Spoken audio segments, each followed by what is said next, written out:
Fallait réagir avant. Fallait réagir avant.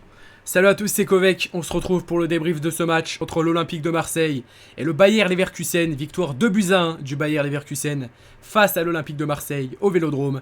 Ça fait mal. On s'attendait à une victoire des Marseillais. Moi, en tout cas, je m'attendais évidemment encore plus pour mon retour à une victoire de l'Olympique de Marseille, pour mon retour des lives cette saison, mon premier live. Et que dire, réaction trop tardive des joueurs.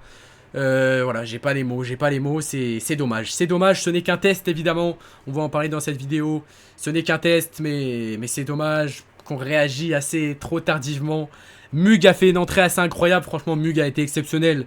Tout par ses dribbles, tout par sa vitesse. C'est un crack, c'est vraiment une entrée exceptionnelle pour lui plutôt. Désolé si je bégaye un peu, j'ai pas trop les mots, je suis dégoûté. Il y en a qui vont me dire ouais c'est un match amical, etc. Mais pour moi ça reste un match et surtout au Vélodrome ça va rester à travers la gorge. Après voilà, pas d'inquiétude pour moi. Pourquoi pas d'inquiétude? Parce qu'on a vu la saison dernière, c'était pareil avec Tudor.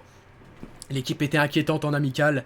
Et pourtant on a fait une saison qui était moyennement bonne avec la qualification en Ligue des Champions. On a pris cette 3ème place et franchement c'était incroyable.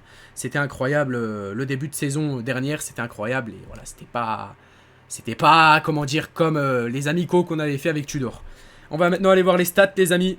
Les stats de ce match tout simplement, elles sont juste ici. Avec 54% de possession pour l'OM, 46% pour Leverkusen, 15 tirs pour l'OM, 11 tirs pour Leverkusen, 4 tirs cadrés pour l'OM et 4 tirs cadrés pour Leverkusen. En parlant, maintenant on va parler de Unai qui a fait un match exceptionnel. Franchement incroyable. Il a pas marqué, il a pas fait de passe décisive. Mais match exceptionnel et franchement j'espère que la saison qui va venir il va être encore titulaire parce qu'il mérite de jouer. Pareil pour Mug, c'est un joueur incroyable à sens unique. Je pense qu'il mérite pas de chauffer le banc et je pense qu'il mérite encore de jouer plus de matchs la saison qui va venir. Et voilà, l'OM qui s'incline. En tout cas, Vitinha, on va parler des joueurs par joueur. Vitinha, ça n'a pas trop été son match aujourd'hui. Il a manqué de confiance, il a été mis d'écart avec Tudor. Enfin, c'était pas le joueur préféré de Tudor en tout cas. Et là, on a vu qu'aujourd'hui, il manquait beaucoup de confiance devant la cage. Voilà, il a fait une passe au gardien sur la dernière occasion. Franchement, voilà, il a appuyé sur croix sur FIFA. Je sais pas ce qu'il a voulu faire, mais pourtant, il était tout seul. Enfin, voilà, c'est pas grave, c'est un match amical, mais ça fout un peu la haine. Je vous avoue que ça fout un peu la haine. J'aurais aimé voir Marseille gagner pour ce premier match au Vélodrome cette saison. C'est pas le cas. Et voilà. Kondogbia qui a récupéré beaucoup de ballons. Personnellement, je trouve qu'il a fait un très bon match. Tout peut dépendre des avis. Il y a peut-être des avis mitigés sur cela. Kondogbia a fait un bon match. Kondogbia a récupéré beaucoup de ballons au milieu de terrain.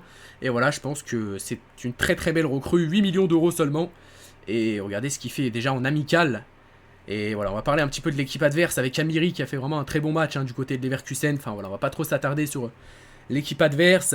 Maintenant, mon prochain match, ça sera le 9 août, les amis. 9 août pour le match de qualification pour la Ligue des Champions. Barrage de Ligue des Champions. On se retrouvera du coup le 9 août, les amis, pour ce match. Et voilà, tout simplement, je sais plus trop quoi dire. Lopez qui a fait 2-3 parades. Parler un petit peu des joueurs. Lopez qui a fait 2-3 parades. Ensuite, il a laissé sa place à Blanco. Sur le but sur corner, il pouvait pas faire grand chose. Sur le but marqué par Amiri, c'est imparable. Mais voilà, peut-être que la défense pouvait être un petit peu plus présente. Il a fait une petite erreur, Lopez, j'ai failli l'oublier. C'est sur le corner, centre sur le côté droit. Lopez qui claque le ballon et qui fait quasiment une passe décisive à Ata qui n'a plus qu'à finir de la tête. Donc voilà, franchement, c'est dommage. C'est dommage qu'on n'a pas su aller égaliser. On a réagi trop tard. Et voilà, au bout d'un moment, 2 défaites d'affilée, il va falloir commencer pas à s'inquiéter, mais il va falloir prendre des décisions au niveau des compositions pour les matchs importants qui arrivent. Et voilà, Soglo qui a fait une bonne entrée aussi, le jeune Soglo. Voilà, franchement, je trouve que c'est un bon espoir pour l'Olympique de Marseille. Et Guendouzi, pas trop jugé, on l'a pas vu assez. Il est rentré un petit peu trop tard, Guendouzi, pour le juger également. Et voilà, franchement, je suis dégoûté, ça reste un match amical, je vous le répète une 3ème fois, parce que des gens, pourquoi je dis ça à chaque fois? Parce que des gens vont me dire dans les commentaires, oui, c'est un match amical, etc. Mais moi, voilà, un match reste un match, et encore plus quand t'es supporter de l'OM, t'es supporter du plus grand club français, un match reste un match, et t'as la passion dans le cœur, et voilà, tu peux perdre aucun match. C'est un match de Ligue des Champions, d'Europa League, de match amical. Tu veux rien perdre et voilà. Encore moins au Vélodrome. Encore moins avec autant de supporters, autant de ferveur. C'est compliqué. C'est compliqué. Ça reste un match amical, ça reste un test. Et j'espère que le plus important, ça reste le 9 août. Tout commence le 9 août pour moi. Et voilà. Iliman Ndiaye, bon match. Pas buteur, mais bon match. C'était Koé. Merci à tous ceux qui m'ont suivi. On se retrouve demain pour la vidéo du jour. Je fais une vidéo par jour et voilà. On se retrouve demain pour la vidéo du jour et on se retrouve le 9 août pour le prochain live. C'était Koé. Bonne soirée. Ciao, ciao.